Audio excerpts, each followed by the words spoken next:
Social media influencer টিমটাকে আমরা এখানে আমন্ত্রিত করেছি। নমস্কার, আমি পৌলমী শৈলী, একজন হাউসওয়াইফ এবং লাইফস্টাইল ব্লগার। Thank you. অনেককে ডাকতে পারলাম না, বলে ডাকছি একবার সকলকে বলবো একটা জোরে হাততালি দিতে আমার ইয়ং জেনারেশনের জন্য।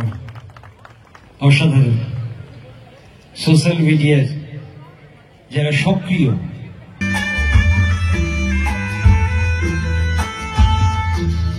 ক্লাব ক্যাটাগরির মধ্যে তোমাদেরকে ডেকে নেওয়া হবে যারা বসিরহাটের সোশ্যাল মিডিয়ার YouTuber, social influencer. Good morning বন্ধুরা, কেমন আছো তোমরা সবাই? আশা করছি সবাই খুব খুব খুব ভালো আছো। তো আজকে সকালটা দেখো এরকম বাইরের উঠোনে একটু পাইচারি করতে করতেই স্টার্ট করলাম দিনটাকে। তো দেখতেই পাচ্ছ এই জায়গাটা কিন্তু বেশ সুন্দর পরিষ্কার করা রয়েছে আর সুন্দর একটা রোদ্দুর এসছে এই সাইড দিয়েও। তো আমাদের এই ধারের পাঁচিলটাও কিন্তু করা হবে খুব তাড়াতাড়ি। আর হ্যাঁ, আজকের ডেটটাই তো তোমাদেরকে বলতে ভুলে গেলাম, আজকে হলো 5 ডিসেম্বর। আর আজকের দিনটা ভীষণই স্পেশাল, কারণ তোমরা জানো কদিন আগেই কিন্তু আমাদের একটা ইভেন্ট ছিল যে বসিরহাট সম্মান। তো সেটা হচ্ছে প্রাকৃতিক দুর্যোগের কারণে হতে পারেনি, বাট আজকে কিন্তু সেইটা রয়েছে আর সেখানে আমরা যাব। অনেক মজা হবে, অনেক কিছু তোমাদের সঙ্গে শেয়ার করব। তো চলো, welcome back to a new blog. ব্রেকফাস্টে যখন অন্য কোনো অপশন থাকে না, তখন বড় সব থেকে পছন্দ এবং সব থেকে ইজি যেটা হচ্ছে ছাতু। একদিন কি হয়েছে বন্ধুরা, ছাতু ঢালতে ঢালতে এই কথাটা মনে পড়লো। বরকে বলেছি যে কবি তুমি নিজেই গুলে নাও, একদমই ইজি, একটু লেবু লঙ্কা দিয়ে লবণ দিয়ে গুলে নাও। তো ও কি করেছে, একটা কন্টেনারে এরকম রাখা ছিল, তো বেসন গুলেছে, একদম সুন্দর করে বানিয়েছে, সবকিছু দিয়ে বেসন গুলে সেই বেসনটা খেয়েছে। পরে বুঝতে পেরেছে খাওয়ার পরে যে ওটা বেসন ছিল, তার মানে ভাবো। তো এখানে দেখো বন্ধুরা যে লঙ্কা আর লেবুর রস করে নিয়েছি, লবণ দেবো, পিঠ লবণটা করিয়ে দিয়েছি, পিঙ্ক সল্টটাই দিয়ে দেবো, ছাতু দিয়ে দিই, এটা বেশ ভালোই লাগে। জলটা আনা করি, জল দিয়ে করে দেবো, ব্যাস। সকাল বিকেল একটা ভালোই মানে কি বলবো, তোমার শো চলে তাই না এদের র্যাকেট খেলার। এই তুই একা আর ওরা দুজন? কে জিতছে? তুমি জোরে মারছো প্রবীর। বরমশাই কি কি বাজার নিয়ে এসেছে চলো তোমাদের দেখাই। ফার্স্টেই রয়েছে ধনে পাতা, যেটা আমার খুব পছন্দের। আলু ফুরিয়ে গিয়েছিল, আলু এনেছে। এখানে দেখছি লাল শাক রয়েছে এক আটি, পেঁয়াজ রয়েছে, মানে আলু পেঁয়াজ রসুন যে এত ফুরা হয় আমাদের বাড়ি আর কি বলবো। শশা রয়েছে এখানে, ফল রয়েছে, ফলই তো এটা, টমেটো আর পেয়ারা আছে। আমি ভাবছি লালটা কি ফল। তারপর এখানে দেখছি লেবু রয়েছে 3খানা, আর রয়েছে মাছ। মাছটা নিজেতেই দেখাবো, তাই দেখাই আর কি করা যাবে।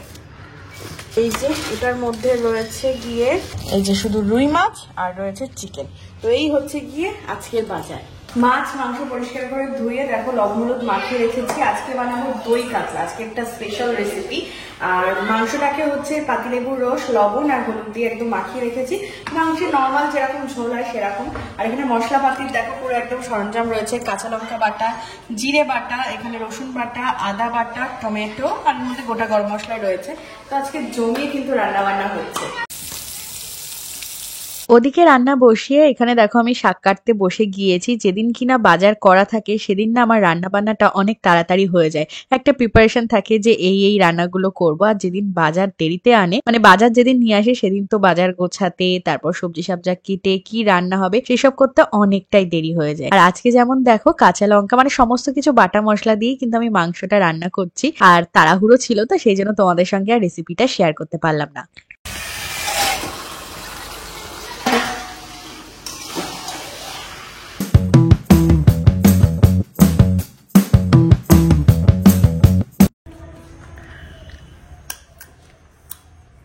শক্ত,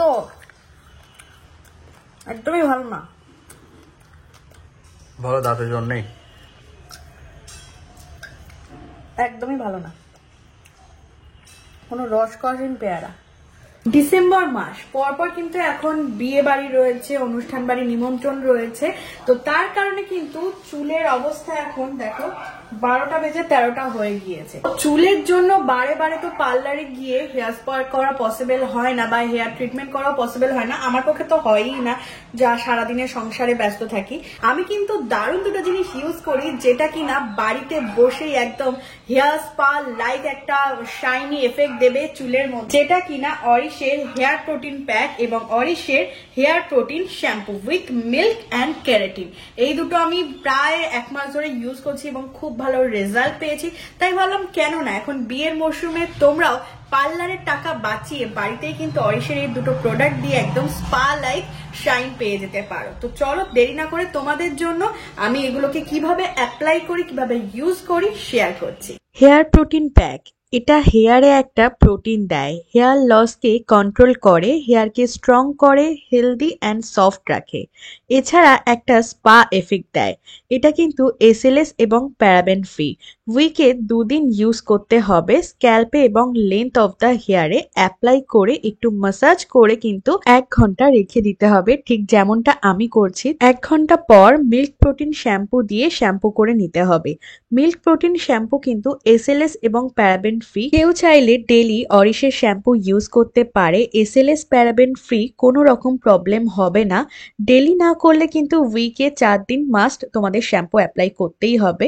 দুটো প্রোডাক্টই এত ভালো, আমি নিজে ইউজ করি তাই তোমাদের সঙ্গে শেয়ার করলাম। মিল্ক প্রোটিন উইথ ক্যারাটিন শ্যাম্পুর মধ্যে রয়েছে হিবিস্কাস এবং মেথি। অরিশের প্রোডাক্টগুলো কিন্তু তোমরা পেয়ে যাবে www.orishbionatural.com।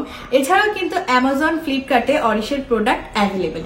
তাছাড়াও আমাদের লোকাল শপগুলোতে কিন্তু অরিশের সমস্ত প্রোডাক্ট ইজিলি অ্যাভেলেবেল। তো আমি তো ইউজ করে দারুণ রেজাল্ট পেয়েছি, তাই তোমাদেরকে বলবো তোমরাও কিন্তু ইউজ করো, দারুণ রেজাল্ট পাও। আর হ্যাঁ, কারা কারা অরিশের প্রোডাক্ট অলরেডি ইউজ করছো কমেন্টে জানিও। একটা জিনিস দেখাই বন্ধুরা তোমাদেরকে, যেটা তোমাদেরকে সবসময় দেখানো হয় না।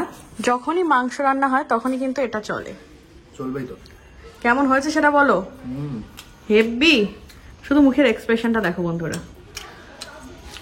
কড়া মাংস এই টেস্ট। বেলা অনেক হয়ে গেল, শেষে দেখো আমি এখানে চানা মশলাটাও বানিয়ে নিচ্ছি। এবারে চান ধান করবো, তারপরে দেব পুজো। গোপুসোনা যাবে আজকে মামার বাড়িতে, তো আমি সমস্ত কিছু গুছিয়ে দিচ্ছি। দেখো কতগুলো সোয়েটার, 1টা 2টো 3টে 4টে 5টা, এই একটা পরে আছে 6টা, আর এখানে সব টুপি আছে, চাদর রয়েছে। এইটা যেমন আমার মা বানিয়ে দিয়েছে, দেখো কি সুন্দর কাটা দিয়ে। তো সমস্ত কিছু আমি গুছিয়ে দিচ্ছি। এখানে বিছানা টিছানাও নিয়ে এসেছি। মা কিছুক্ষণের মধ্যে আসবে। আমাদের ছোট্ট গোপুসোনা যাবে মামার বাড়ি।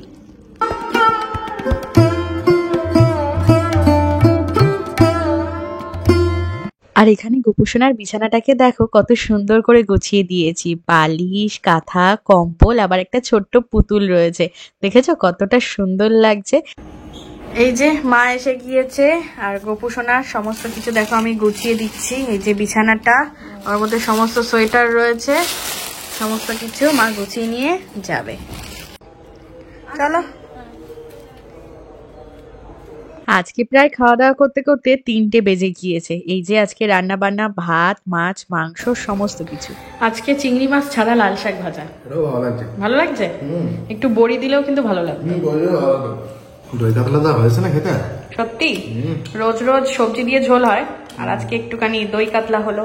মাঝে মধ্যে এমন বানাবো। হ্যাঁ, চানা মশলাটা বর খাবে না, আমিই খাবো। মাংস খেতে ব্যস্ত বর, আমি এখনো কিন্তু চানা দিয়েই খাচ্ছি। ভালো হেভি হয়েছে, কাঁচা লঙ্কা একটা ফ্লেভার পাচ্ছ। আজকে থেকেই একদম নতুন সোয়েট শার্ট পরা স্টার্ট করে দিলে নাকি? নতুন জামা কেনার পর ওয়েট করতে ভালো লাগে না, তাই না? একদম। দেখো ফিটিংস কেমন এসছে, আমি তো পছন্দ করে দিয়েছি। আর এই যে ঘড়ি, কটা বাজে এখন? প্রায় 4:45 বাজতে যায়। নাও চলো চলো তাড়াতাড়ি চলো চলো। সো আগের দিন তো ওই চুড়িদারটা পরে নিয়েছিলাম, আর আজকে পরে নিয়েছি এই চুড়িদারটা। তো দেখো কেমন লাগছে। আর সাজুগুজু বলতে এইটা। চলো চলো, লেট হয়ে যাচ্ছে কিন্তু। কেমন লাগছে দুজনকে অবশ্যই কিন্তু তোমরা কমেন্ট করে জানিও। তো চলো যাই, বেরিয়ে পড়ি। চলো।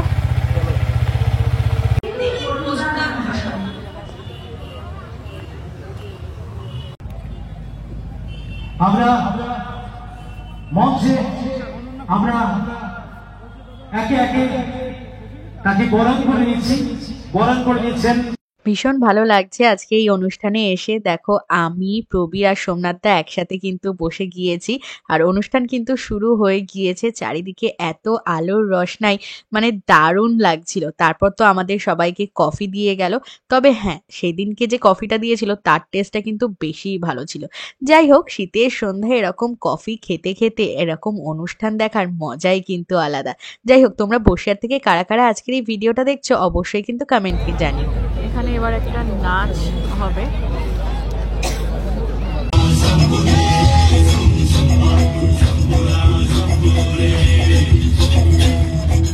নাচের যে থিমটা ছিল, দেখো আদিবাসীরা বাঘ শিকার করেছে, এটা কিন্তু দারুণ লাগছিল। আমি কপিরাইট ইস্যু এসে যাওয়ার ভয় কিন্তু ভয়েস ওভার করে তোমাদের সঙ্গে শেয়ার করছি, কিন্তু সামনে থেকে দেখতে কিন্তু বেশ ভালো লাগছিল। আরো অনেক অনুষ্ঠান হচ্ছিল। সংগ্রামপুর শিবহাটি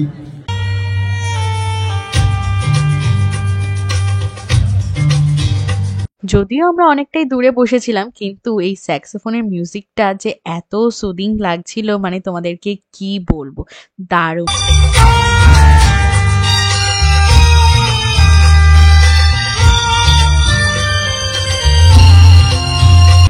পৌলমী শাইল।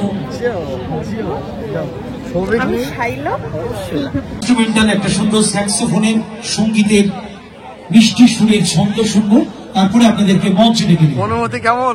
স্টেজে উঠবেন স্যার? সোশ্যাল ইনফ্লুয়েন্সার গ্রুপ, তাদেরকে আমরা রেডি থাকতে বলবো। ক্লাব ক্যাটাগরির মধ্যে তোমাদেরকে ডেকে নেওয়া হবে, যারা বসিরহাটে সোশ্যাল মিডিয়ার ইউটিউবার, সোশ্যাল ইনফ্লুয়েন্সার বা এখানকার ব্লগার রয়েছে, যারা বসিরহাটকে সম্মানিত করেছে। টিভি রেডিওর মধ্যে সীমাবদ্ধ নেই, ভাই সোমনাথ থেকে শুরু করে যারা রয়েছে সোশ্যাল মিডিয়া ইনফ্লুয়েন্সার, আমাদের ছোট ভাই দায়িত্বে আমার সোশ্যাল মিডিয়া ইনফ্লুয়েন্সার টিমটাকে আমরা এখানে আমন্ত্রিত করেছি। জ্যোতি রক্তিম এরপরে উঠবে, সবাইকে আমরা বলবো একটুখানি ধৈর্য ধরতে। 1 মিনিট করে সবাই নিজের সম্পর্কে 1 মিনিট করে। নমস্কার, আমার নাম শোভন দাস, আমি একজন স্কুল শিক্ষক এবং একটা নমস্কার, আমি পৌলমী শৈল, আমি একজন হাউসওয়াইফ এবং লাইফস্টাইল ব্লগার। Thank you. নমস্কার, আমি সোমনাথ ঘোষ। ইউটিউবে আমার একটা চ্যানেল আছে, আমি সেখানে এডুকেশনাল কন্টেন্ট ক্রিয়েট করি। প্রত্যেককে আমি ধন্যবাদ জানাবো। প্রত্যেককে আমি বলবো একটা দিন আমরা তোমাদের সাথে টাকিতে ঘুরবো, কারণ আমার টাকির একটা ডেস্টিনেশন, যেটা আমাদের ট্যুরিজমের জন্য আমরা বিখ্যাত। বসিরহাট থেকে বাইরে যখন 24 পরগনা পার হয়ে পশ্চিমবঙ্গের সীমার ওপারে চলে যাই, তখন প্রথম বসিরহাটের কথা বললেই আমাদের প্রথম কথা নাম আসে টাকি। তো তাদেরকে অনুরোধ করব, টাকিতে আসো, একদিন আমরা সুন্দর করে কাটাই। টাকিটাকে একটুখানি পপুলার করার জন্য তোমাদের আরেকটু ব্লগিং, আরেকটু সোশ্যাল মিডিয়া ইনফ্লুয়েন্সিং এর আমার দরকার আছে। পাশাপাশি যদি কোনোভাবে তোমাদের পাশে আমরা থাকতে পারি, আমাদের বসিরহাট সম্মান 2024 পরিবার পাশে থাকবো। এরপরই আমাদের একটা সোশ্যাল মিডিয়ার কর্মসূচি আছে, যার মাধ্যমে আমরা সোশ্যাল মিডিয়ার যত ইনফ্লুয়েন্সার আছে তাদেরকে নিয়ে আমরা একটা গেট টুগেদার করবো, বড় গেট টুগেদার পিকনিক। এখানে উপস্থিত রয়েছে, অনেককে ডাকতে পারলাম না, বলে ডাকছি এটা শুধু সূচনা। এরপর আমরা সোশ্যাল মিডিয়ার গেট টুগেদার করবো, বড় প্রোগ্রামের এটা একটা ছোট সূচনা। একবার সকলকে বলবো একটা জোরে হাততালি দিতে আমার এই ইয়ং জেনারেশনের জন্য। অসাধারণ। সোশ্যাল মিডিয়ার যারা সক্রিয়, এখানে আসতে পেরে আজকে তো আমার ভীষণ ভালো লাগছে। আর সত্যি কথা বলতে, নিজের শহর বসিরহাট থেকে যখন এরকম একটা সম্মাননা দেওয়া হয় অ্যাজ এ ইনফ্লুয়েন্সার হিসাবে, তখন সেটা সত্যিই আমার কাছে গর্বের বিষয়। আর সমস্তটাই কিন্তু তোমাদের জন্য, তোমাদের ভালোবাসার জন্য, আর কিছুই নয়। সামনে থেকে একটু সরতে বলবো, সামনে যারা রয়েছে ভলেন্টিয়ার, সামনেটা একটু ফাঁকা করে দাও বাপ্পা, সামনে। আর সত্যি কথা বলতে, এখানে এত ভালোবাসার মানুষদের সাথে দেখা হলো, তাদের সাথে ছবি তুললাম, এটাই না আমার কাছে সব থেকে বড় প্রাপ্তি। আর স্পেশাল থ্যাঙ্কস জানাই চন্দ্রদীপ দাকে। এই যে দেখতে পাচ্ছ পাশেই দাঁড়িয়ে রয়েছে, ওই দাদাই কিন্তু আমাদেরকে বলেছিল। সামনাসামনি দাদা তো ভীষণ ভালো, ভীষণ ফ্রেন্ডলি ব্যবহার। তো অনেক থ্যাংক ইউ দাদা। এভাবেই তোমরা আমাকে ভালোবেসো, সাপোর্ট করো। আর যোগ্যতার সম্মান, যোগ্যের সম্মান 2024-এর। আমাদের আজকেই যেহেতু বারাসাত ফ্ল্যাটে যাওয়ার কথা, তাই আর অনুষ্ঠান মানে কমপ্লিট না করেই চলে আসতে হলো। আজ আবার নাকি কৌশানি আসতো। চলে এসেছি বাড়ি। বসিরহাট সম্মান 2024 তো আমাদের সোশ্যাল মিডিয়া ইনফ্লুয়েন্সারদের সম্মানিত করেছে আমাদের বসিরহাটের এমএলএ ডক্টর সপ্তর্ষি ব্যানার্জি। আর যেটা কিনা সবাইকে দিয়েছে সেটা হচ্ছে এই যে বসিরহাট সম্মান 2024, মানে তার নাম লেখা রয়েছে। বাহ, বেশ সুন্দর একটা কফি মাগ। আমাদের কিন্তু মানে প্রচুর কফি মাগের এরকম কালেকশন হচ্ছে, যেমনটা কিনা এর আগেও একবার আমরা নক্ষত্র পরিবার থেকে পেয়েছি। তো অসংখ্য ধন্যবাদ। কফি মাগটা তো সুন্দর করে আমি সাজিয়ে রাখবো। বসিরহাট থেকে বাড়ি ফিরে মানে তড়ি ঘড়ি করে রেডি হয়ে নিয়েছি। প্যাকিং বলতে কিছুই না, জাস্ট দুটো একটা করে জামা নিয়েছি। ওই যে আমার বরমশাই, তো এখন যাচ্ছি বারাসাতে, কারণ বাংলাদেশে যাওয়ার টাইম কিন্তু চলেই এসেছে। তার আগে কেনাকাটাও রয়েছে, তো যাব এখন বারাসাতে। তো চলো যাই, প্রচন্ড দেরি হয়ে গিয়েছে, গিয়ে তারপর তোমাদের সঙ্গে দেখা করছি। আর ঠান্ডা তো, মানে ভিতরে একটা টি শার্ট, তারপর আবার একটা এরকম শার্ট, তার উপর আবার আমি পঞ্চু পরে নিয়েছি। আর আমাদের যাত্রা এবার একদিনের জন্য, তাই না? কালকেই চলে আসবো। চলো।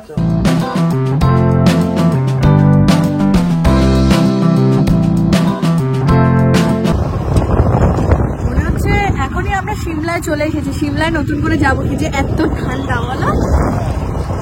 ওইটুকু একদম মাস্ক ফাস্ক গ্লাভস ফ্লাভস পরে নিয়েছে। আমি ওই হেলমেটের কাজটাকে নামিয়ে দেবো। তো চলো একেবারে গিয়ে দেখা করছি। ও ফাইনালি ফ্ল্যাটে। বাপরে বাপ, ভিতরে যখন ঢুকেছি না মনে হচ্ছে না ফ্ল্যাটের ভিতরে একটা রুম হিটার চলছিল, বলো? বাইরে এত ঠান্ডা, এত ধুলো, মুখ টুক একদম পুরো কালো হয়ে গেছে। হাত ফাত দেখো পুরো কালো। একটু মুছে দাও। তুমি জুতো করে ঢুকে গেলে নাকি? আসা মাত্রই হচ্ছে দুধ কিনে এনেছিলাম, একটুখানি গরম গরম চা খাবো। চা না খেলে যেন আজকে আমেজটাই ফিরছে না। তো এই যে দুধ জাল দিয়ে নিয়েছি, আর রাস্তা দিয়ে কিনে আনা হয়েছে তড়কা আর রুটি। আজকে রাতে রুটি তরকাই খাওয়া হবে। তো চলো এবারে চা বানাবো দুজনের জন্য 2 কাপ, দেন হচ্ছে ডিনার করবো। ফ্রেশ হয়ে গিয়েছে, ড্রেস এখনো চেঞ্জ করিনি কারণ ঠান্ডা ওয়েদার তো, এই কারণে। এবার একটুখানি ঝাড়পোছ রয়েছে। তো আজকের ব্লগটাকে এখানেই এন্ড করছি। আজকে সারাদিনটা অনেক ব্যস্ততম কাটালাম। আর কালকে মানে এই ফ্ল্যাটে যে আসলাম তার কারণটা কি, হ্যাঁ শপিং তো আছেই। তো সমস্তটাই কিন্তু তোমরা কালকের ব্লগে দেখতে পারবে। তো আজকের ভিডিওটা এতটুকুই। সবাই ভালো থেকো, সুস্থ থেকো, tata, bye bye, good night.